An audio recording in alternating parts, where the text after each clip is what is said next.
Hi guys, it's Grant here again. Going over more epigenetic stuff with the mobile final, so hopefully you can find this at least partially helpful. Today is just a quick example of sort of this Agouti mice epigenetics experiment. Now this whole experiment is a really good model example in DNA methylation. So again, that's one of the three big mechanisms of epigenetics. And here it's pretty clear, and you can really see the impact that methylation has. So a quick overview of the study, right? Basically end up being two types of mice. So you can have genetically identical mice born from the same mom, same conditions, and one can be healthy brown phenotype, and one can be a sick yellow phenotype. So even though they have the exact same genes, just because of differences in DNA methylation, one will live a pretty normal mouse life, and one will probably look weird and yellow and die relatively soon, which is unfortunate. But for science, we're making this mouse uh, agouti, which you'll find out. So, what is agouti? Agouti, sort of as a gene, it normally has a function in the hair follicles of mice, right? So, you know, in any normal mouse on a hair follicle, the promoter will be open.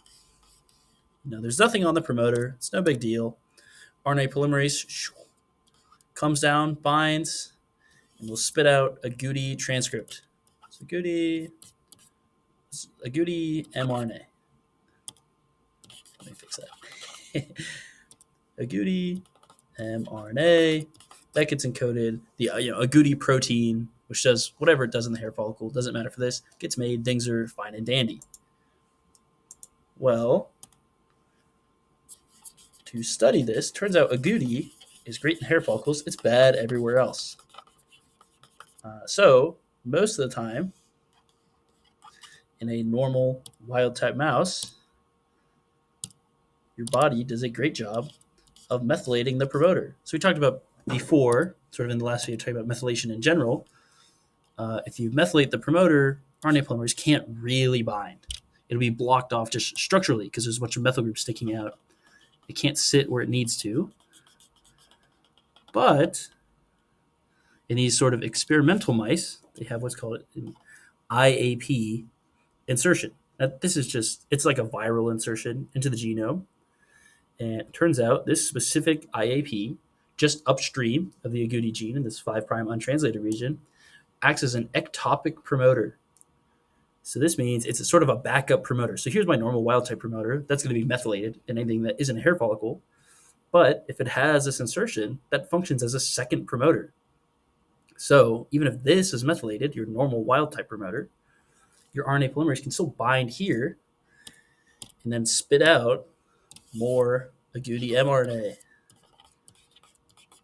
in cells where it doesn't belong. So again, agouti in a hair follicle is great. Agouti in my liver, it's gonna be like, well, what is this random protein? It's taking up energy.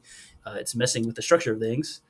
Something is wrong. I'm gonna be sick, and maybe I would also be yellow. If I was a mouse, I'd definitely be yellow. But if I was Grant, I may also be yellow. Who knows? I don't have any insertions to my knowledge. And so what this ends up looking like, if you have a wild type mouse without this insertion, it's fine. It's totally normal. Agouti's in the hair follicles, but otherwise it's brown and healthy and happy. There's no ectopic expression of agouti. It's fine. In an extreme case, where this mouse has the IAP insertion and can be exposed to some harmful chemicals to discourage methylation, it might have agouti in every single cell. So it's going to be very yellow. It's going to be very sick. It's got agouti all over the place, and it doesn't know what to do with it because it's only really useful in a hair follicle. It's like, oh, well, that kind of sucks. This would be a very sad mouse, completely ectopic. But turns out, when you do this sort of thing in a mouse, it's pretty rare you get a complete, agouti everywhere terrible mouse. Most of them end up with this mottled appearance. So we can say, for example, this is a 50%. So half of the cells are expressing agouti because it's ectopic promoter, half of them aren't, which doesn't exactly make sense. It's like, well, if the promoter is in every single cell, why is it only expressed in some cells? And so there's basically a way to study that. And I'll give you a hint. It's because of DNA methylation. So sort of the researchers on this paper, which I encourage you to read, it's posted in the Canvas shell, and it's basically gone over in the class PowerPoint. So the experiment was okay. Well, let's have a mom mouse. This is AVY. This means Agouti phenotype. So mom has this insertion in her genome. So every single cell has this insertion, except she's fine. She's not exposed to sort of endocrine disrupting chemicals, stopping methylation. So she develops fine. Except now that she's fully developed, we're going to expose her to BPA. So BPA is bisphenol A, which is a chemical found in a lot of plastics, and it will just basically mess up your hormones and make methylation worse. So, like again, normal cell, things will be methylated fine. Exposed to BPA, well, your kids in your little mouse womb may not be as lucky. Methylation is going to be messed up because of exposure to BPA. So, with both of these true, and her having genetically identical mouse sons, you can have real phenotypic differences between the sons, basically just based off of diet alone. So, if we think about it, let's say, okay, she has the insertion, she's exposed to BPA, she has a kid, basically with no adjustments to her diet, normal mouse diet. Let's say a normal mouse diet without any real methyl groups in the diet. So there's certain compounds that basically when they're metabolized will just lead to free methyl groups floating around that your body can use. Let's say, nope, bare minimum mouse diet, no real methyl groups. And her kid's going to turn out, yellow and fat and sad, close to this, 100% ectopic presentation. Nothing's really getting methylated, and agouti is getting expressed everywhere. Well, it turns out if you give mom, even with these real big limitations, that means agouti is going to be expressed in places other than hair follicles. If you feed her diet full of methyl group foods, so now mom has tons and tons of methyl groups. So even sort of with a limited ability to methylate, you'll have a kid that turns out healthier in this modeled appearance. So obviously there's some agouti. You can see the yellow. Maybe he's a little sad. Things aren't working quite fine. But seemingly in mice, methyl groups in a diet serve as a protective factor. So in two genetically identical siblings, one with a methyl poor maternal diet, one with a methyl rich diet, will have totally different phenotypes, even though genetically they should be totally identical. And that's pretty exciting for the power of epigenetics. And we'll dive into the mechanism a little bit here. So like what's actually happening? I'm talking about methylation, but what does that look like in this case?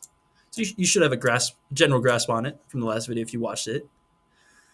But here we go. Back to our agouti gene, right?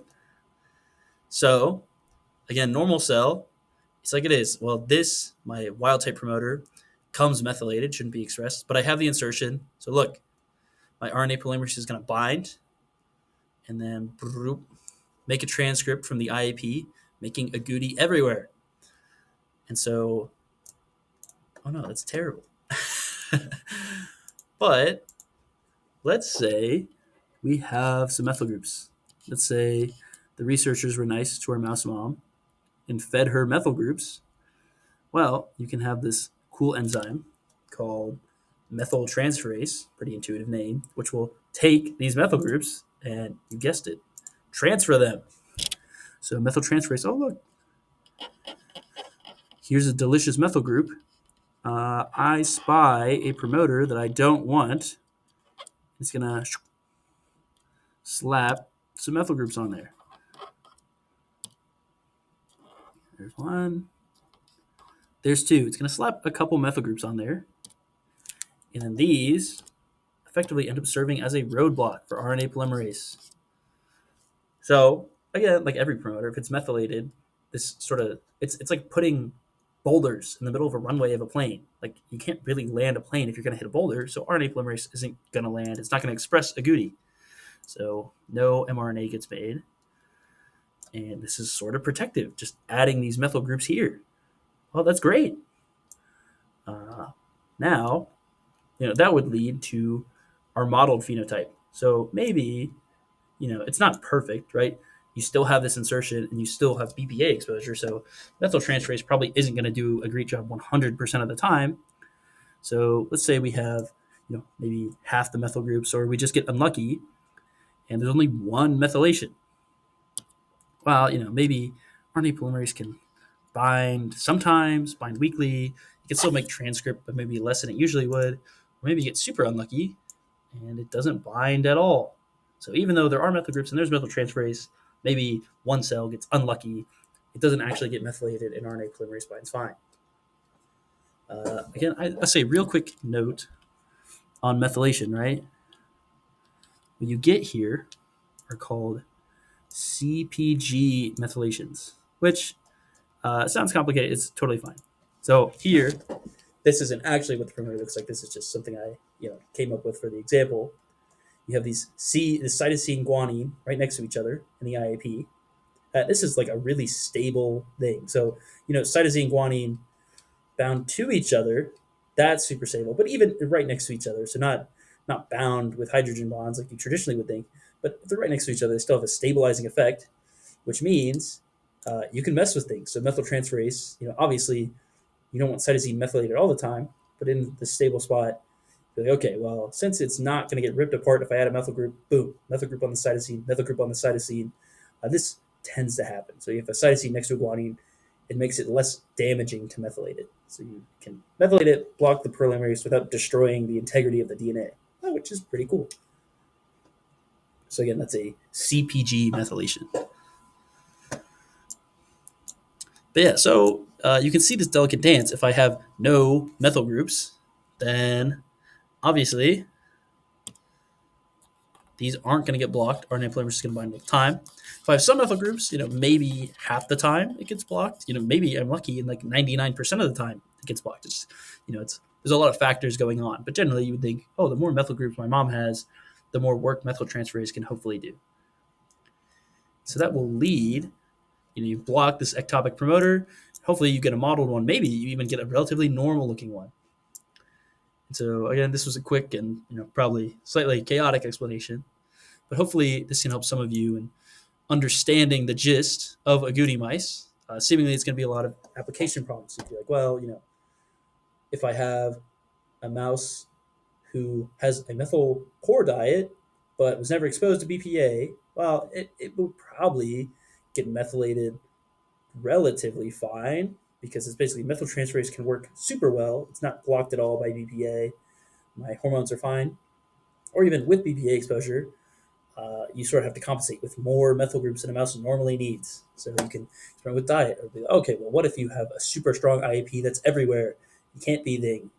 So let's say I have an IAP with no cytosine guanine groups. Well, there's no way I can methylate it. So if I had a different IAP without CPG groups, well, theoretically, methyltransferase can never methylate. It'll be 100% expressed in all the cells all the time. We'll have some super sick mice.